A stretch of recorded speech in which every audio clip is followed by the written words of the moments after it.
Sveiki, gerbėmieji. Tęsėme pokalbius apie stresą. Vieni žmonės labiau yra veikiami streso, kiti mažiau. Svarbu būtų suprasti, kokie esate jūs. Ar jūs esate tie žmonės, kurie linkę išgyventi dėl streso, jį patirti ir patirti jo poveikį, ar turite didesnius vidinius gebėjimus stresui atsispirti. Kalbant apie stresą, naudojama savoka A-tipo žmogus. A-tipo žmogus tai žmogus, kuris nuolat skuba, stengiasi daugiau padaryti per kuo mažesnį laiką, kuris vienu metu atlieka kelis darbus, valgo, kalba telefonu ir peržiūri savo gautus laiškus,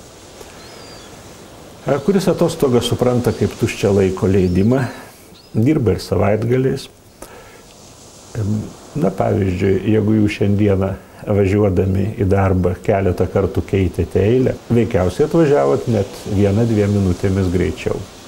Bet tai dar labiau parodo, kad jūs esate šio tipo žmogus, A-tipo žmogus. Prastai A-tipo žmonės agresyviai lenktyniauja.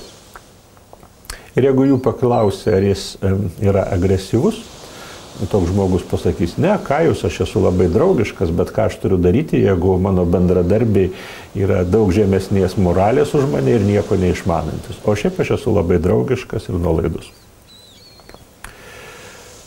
Tačiau už tokį lenktyniavimą, už tokį gyvenimo būdą šio tipo žmonės nemažai ir sumoka.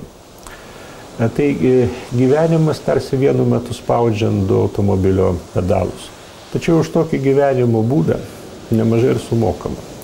Nes tai gyvenimas tarsi vienu metu spaudžiant ir greičio, ir stabdžio pedalą. Tai gyvenimas, kuris išsekina kraujagyslės, nes nuolat pakyla jų tonusas, išsekina nervų sistemą. Vienu vieninteliu klausimu galima įvertinti, ar jūs esate A-tipo žmonės. Tas klausimas, ar tikite, bet pamėginkite jį savo atsakyti sąžiningai. Ar tikite, jog toks gyvenimo būdas sukelia infarktą? Jeigu atsakėte ne, veikiausiai toks ir esate. Veikiausiai esate A-tipo žmogus. Problema tame, kad mūsų visuomenėje, vakarų visuomenėje, mano apibūdintas elgesys, gyvenimo būdas, neretai atneša socialinę sėkmę. Bet už ją sumokama per brangiai. Todėl tiesiog atkreipčiau dėmesį, kad A-tipo žmonėms, kaip niekam kitam, reikia išmokti atsipalaiduoti, išmokti tų pratimų, kuriuos ateityje aptarsime.